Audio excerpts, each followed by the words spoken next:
हाँ, तो मेरे छात्रों, आज हम करा रहे हैं मैथ का चौथा क्वेश्चन। और इससे पहले हम 3 क्वेश्चन करा चुके हैं। हमारे उन क्वेश्चनों को देखने के लिए हमारी पीछे वीडियो दे रखी है, हमें वीडियो देखें आप।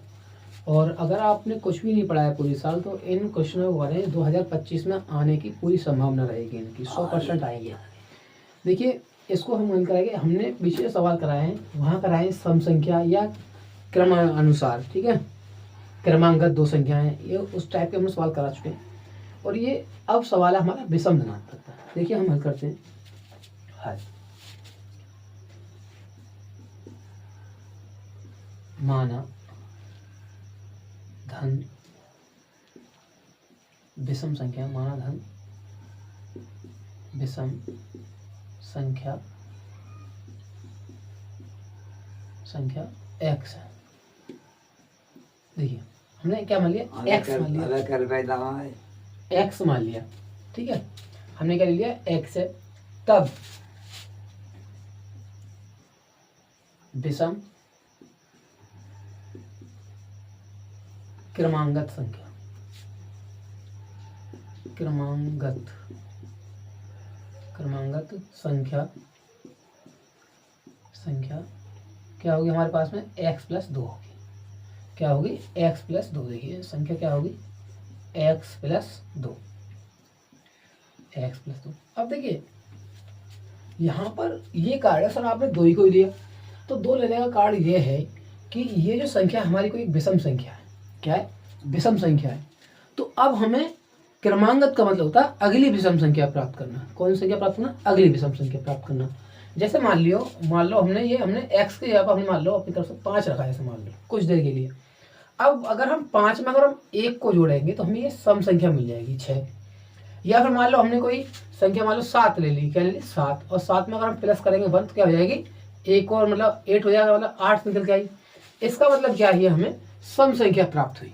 तो हमने ये देखा कि अगर हम x के बराबर कोई विषम संख्या रख रहे हैं और उसको अगर हम 1 जोड़ रहे हैं तो हमारे लिए क्या मिला है, वहां पर सम संख्या मिल रही है। लेकिन हमसे प्रश्न क्या कहा गया, प्रश्न में कहा गया हमसे विषम।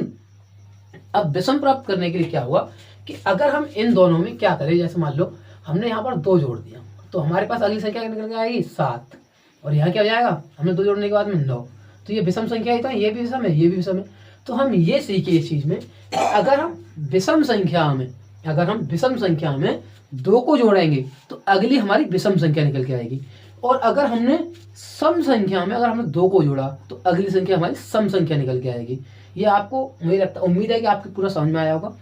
अब हम यहाँ से क्या करेंगे, इन्होंने अब आगे क्वेश्चन पढ़ेंगे। इन्होंने हमसे क्या कहा कि ऐसे 2 क्रमांकक विषम धन पूर्णांक ज्ञात कीजिए, ठीक है, जिनके वर्गों का योगफल 290 हो। अब इनके वर्ग, तो अब योगफल करना है, सबसे पहले क्या है, x² करेंगे, हम यहाँ पर प्लस का चिन्ह लगाएंगे और x+2 का स्क्वायर।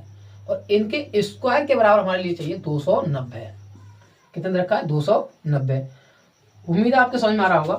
अब यहाँ पर ये x² हो गया प्लस ये हो गया हमारे पास x² प्लस ये कितना आ जाएगा, मतलब a² प्लस b² मतलब क्या हो गया 4 प्लस 2ab, तो 2 दूनी 4x बराबर 290। मैंने यहाँ पर क्या किया, इसको मैंने a+b के होल स्क्वायर में रखा है। a+b के फॉर्मूला में मतलब स्क्वायर रख दिया, तो a² plus b² plus 2ab, मतलब a की वैल्यू मेरे पास x और b की वैल्यू 2, ऐसे मानते हैं हम लोग। तो अब देखिए हमसे क्या करेंगे, यहाँ पर एक x ये रहा और ये x ये रहा, तो अब हमारे पास क्या हो जाएगा 2, तो ये हो जाएगा 2x² प्लस देखिए यहाँ पर ये 4x है, 4x कोई दिक्कत नहीं। इसको अगर हम इधर लेके आएंगे और ये प्लस का 4 है और हमारे पास ये बराबर के 290, ये प्लस में है, अभी किसमें, प्लस में। तो जब ये इधर आएंगे तो माइनस के बन जाएंगे, और माइनस के 290 और प्लस के 4, तो मेरे पास कितना बचेगा, 90 में से 4 गए 286। कितना बचा यहाँ पर, 286 बचेगा, प्लस के 286, सॉरी माइनस के 286, किसके बचेगा, माइनस के 286। उम्मीद है समझ में आया होगा। अब देखिए यहाँ हम क्या करेंगे, 2 कॉमन ले लें, 2 कॉमन लेने में हमें आसानी हो जाएगी। और 2 कॉमन लेने में क्या होगा, मतलब 0 हो जाएगा, ये हो जाएगा हमारे पास। 2 कॉमन लेने के बाद में x² बचेगा प्लस के 2x और माइनस के 2 1 2 2 चौक 8 और 2 मतलब हाँ 208 होती है 6, 143 हो गया, कोई दिक्कत नहीं। अब देखिए यहाँ ये बराबर 0, देखिए ये 2 कहाँ गया, 2 को हम क्या करते हैं नीचे ले जाते हैं, तो बट्टे में आया होगा 0 बन गया। तो जैसे मान लो हम बता रहा हूँ आपके लिए, जैसे मान लो हमने यहाँ पर भी ये 2 कॉमन लिया, यहाँ पर ये 0 आ गया ऐसे मान लो, और 2 का हमने जब भाग दिया होगा तो यहाँ 0 बन जाएगा लौट करेगा। तो ये क्या हो गया यहाँ पर 0, क्या हो गया 0 हो गया। अब हमें क्या करना है कि गुणा करें तो कितना आ जाए, हमारे पास आ जाए 143 माइनस का और जोड़े 2 बच्चे हैं। तो अब देखिए हम 143 से क्या करेंगे, फैक्टर कर लेते हैं, 143 से क्या करेंगे हम लोग फैक्टर करेंगे। देखिए क्या ये 3 से कट जाएगी, हाँ देखिए 103 से कटेगी नहीं कटेगी, 11 से काट देखें देखिए 3 किसके में आता है, तो 11 एकन 11, 11 एकन 11, अब कितना बचा मेरे पास, 3 11 3 33 और 13 एकन 13।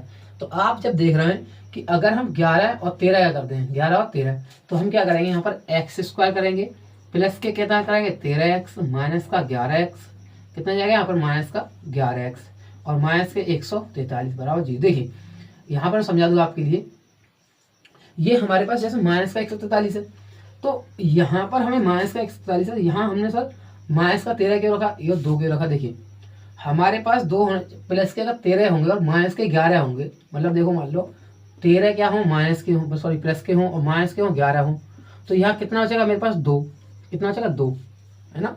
तो यहाँ क्या लेके आना था, हमें 2 लेके आना था, ठीक है। अच्छा अगर हम प्लस और माइनस का गुणा करें कितना हो जाएगा, माइनस हो जाएगा, क्या हो जाएगा यहाँ पर माइनस हो जाएगा।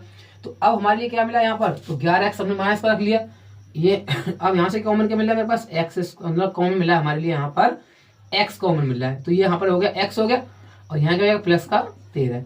अब हम क्या करते हैं यहाँ से माइनस का 11 कॉमन ले लेंगे और माइनस का 11 कॉमन ले, यहाँ x बचेगा और इसका इसमें भाग देंगे तो प्लस का 13, कोई दिक्कत यहाँ तो नहीं है, 0 हो गया। अब देखिए हम क्या करेंगे कि x माइनस 11 एक कोष्टक में लेंगे हम लोग और x प्लस 13 जो इन दोनों कोष्टकों में से एक कोष्टक ले लेते हैं, यहाँ पर हम 0 आ गया। अब हमारे पास क्या हो गया, ये आ गया यहाँ पर x माइनस कितना हो जाएगा 11 और x प्लस कितना हो जाएगा 13, कितना हो जाएगा यहाँ पर 13, कितना आ गया 13 बराबर 0। अब ये इधर रहेंगे हम, तो ये कितना हो जाएगा माइनस का 13 और यहाँ कितना हो जाएगा x बराबर 11। अब देखिए माइनस का 13 हो नहीं सकता, क्यों नहीं हो सकता, क्यों उन्होंने क्या बोला धन, धन मतलब धनात्मक होनी चाहिए। तो हमारे पास धनात्मक x का मान 11 निकल के आया है ना, कितना निकल के आया है 11 निकल के आया है, यहाँ पर 11 निकल के आया है। तो ये हम यहाँ लिख सकते हैं कि जैसे मान लो x बराबर नहीं हो सकता माइनस 13 के, किसके बराबर नहीं हो सकता, x बराबर माइनस 13 के, तो हम क्या लेंगे x बराबर 11। अब हमारे पास एक संख्या x रख निकल गया 11, एक तो निकल गया 11, तो और दूसरी क्या हमारे पास x प्लस 2, क्या यहाँ पर x प्लस 2 11 11 अगर हम जहाँ पे रखेंगे 11 2 13, कितना हो जाएगा 13। तो हमारे पास फाइनल आंसर क्या निकल के आएगा 11 और 13 संख्या कौन कौन सी होगी 11 और 13। उम्मीद है आपके समझ में आया होगा। अगर आपके समझ में नहीं आया हो तो हमारी वीडियो को रिपीट करके देखें, और अगर आपको बेहतर लग रहा तो इसके बारे में एक बार हमें कमेंट्स करके जरूर बताएं कि आपको समझ में आ रहा है नहीं आ रहा है। समझ में नहीं आ रहा तो मुझे आप कमेंट करके जरूर बताएं क्या समझ में नहीं आया इसमें, तो मैं आपको और ही बेहतर समझाने की कोशिश करूंगा। और आप देख रहे हैं यहाँ पर कि हमारा ये फाइनल आंसर हो गया है, ठीक है, कोई दिक्कत नहीं। हम कह सकते हैं यहाँ पर संख्याएं 11 व 13 होंगी, क्या होंगी 11 व 13। अब आप इसका स्क्रीनशॉट लीजिए, ठीक है, धन्यवाद।